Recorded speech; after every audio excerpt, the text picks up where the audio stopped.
What's going on, guys? Clockwork Angels tour. That's what we're doing. Wow, somebody's gonna be able to read along with me. Probably not. You didn't get it yet. It's in the mail. You'll have to come back and then read along. Anyways, okay. For the Clockwork Angels tour, Rush threw out the playbook and offered up a completely fresh set list with multiple variations. The first set was heavy on 80s era tracks, beginning with the 3 album openers from Signals, Power Windows, and Hold Your Fire, performed sequentially to kick off the show, followed by 3 ultra rare 80s live tracks and more featured later in the show. As with previous Rush tours, various minor set list changes were made over the first few performances, including refining the nightly alternates in the second set's Clockwork Angels suite and finalizing the encore. From the start of the tour, slightly differing set lists were planned to allow for the nightly rotation of 4 songs and their alternates. These eventually included The Body Electric, Bravado, 7 Cities of Gold, and Manhattan Project. Those songs were replaced by the following night by Milltown Dreams, The Past, Wish Them Well, and Dreamline, respectively. The 8 songs remain alternates throughout the tour, with a few exceptions such as the occasional including of Limelight. Additionally, the second set included 10 of the 12 tracks from Clockwork Angels, the most songs ever performed in support of a new album. Look at that face. Look, he's making my face almost. Alex is almost making my face. Almost. The strings. Looks like Getty's wearing a cardigan over here, this red one. What happened is the thing that always happens. The set was much longer than what we had to limit ourselves to. Alex said, we didn't want to get rid of those songs, so we picked a set A and set B. And since then, we've been tweaking it a bit, playing a couple and moving them around. I mentioned to Ged the other day, it's kind of nice to arrive at a gig in the afternoon and decide which songs to switch out that night and keep it mysterious, especially now that everything is blogged and tweeted and emailed. And it's been a whole set list controversy. Having a deep catalog like this makes it difficult to play enough songs that everybody wants to hear. Mentioned that. Everybody has their favored and less favorite songs. Rush fans are great at debating the merits of songs and good at expressing their disappointment and elation. I have experienced. Visually, the band members once again served as actors for the Clockwork Angels rear screen videos. As with previous tours, Getty's backline was all new, featuring a giant brain in a jar, a similarly giant popcorn machine, and various steampunk devices. Alex's backline also saw a major change with no speaker cabinets present anywhere on the stage. Yeah. Most notably, for the first time in the band's history, Rush performed with extra musicians on stage, with an 8-piece string section dubbed the Clockwork Angels String Ensemble joining them for the second set.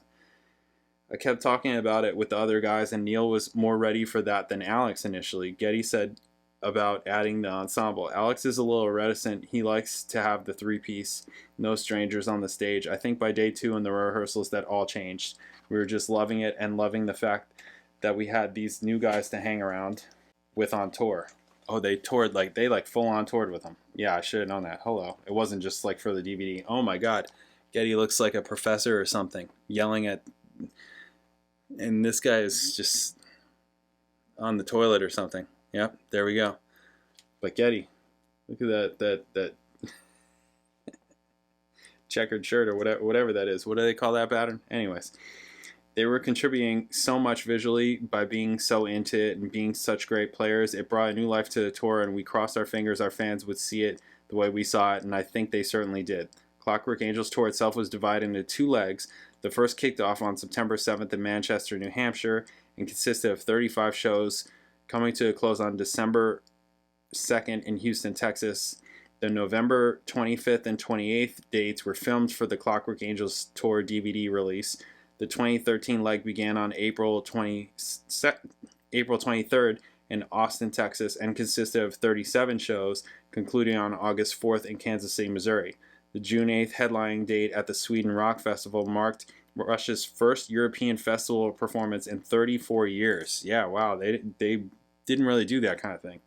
In between the 2 legs, Rush was welcomed after 14 years of eligibility into the Rock and Roll Hall of Fame. The Foo Fighters' Dave Grohl and Taylor Hawkins inducted the band at the ceremony, and Alex's 2-minute acceptance speech consisted entirely of the words blah, blah, blah.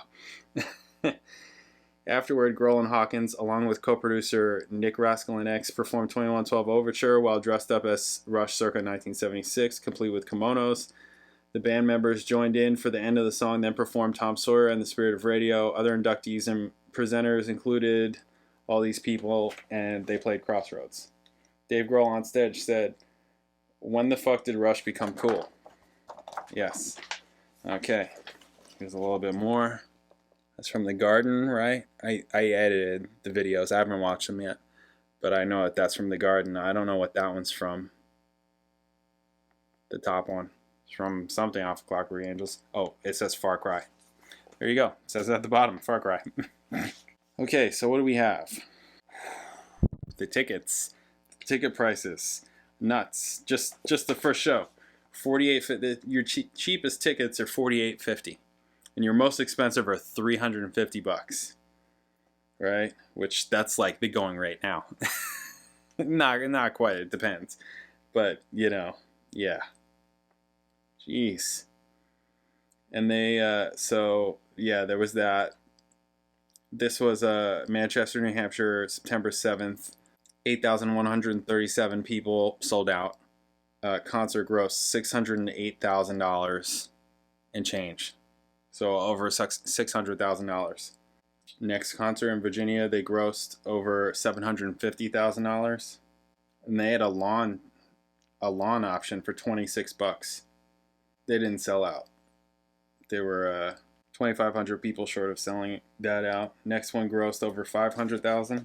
Anyways, okay. What? This guy's lying. Rolling Stone, September 9th. This was not a gig for the casual Rush fan. The band eschewed signature songs like The Spirit of Radio and Limelight in favor of 9 tracks from its new album and a bevy of 1980s synth-era super deep cuts like Middletown Dreams. Geddy's voice shows shockingly little wear for its 59 years, and the band is ridiculously tight. The part where I'm like, what? Really? Is the vocal comment. No doubt that they sound tight. No doubt that they sound tight. Cool. Okay, what else can I find in here?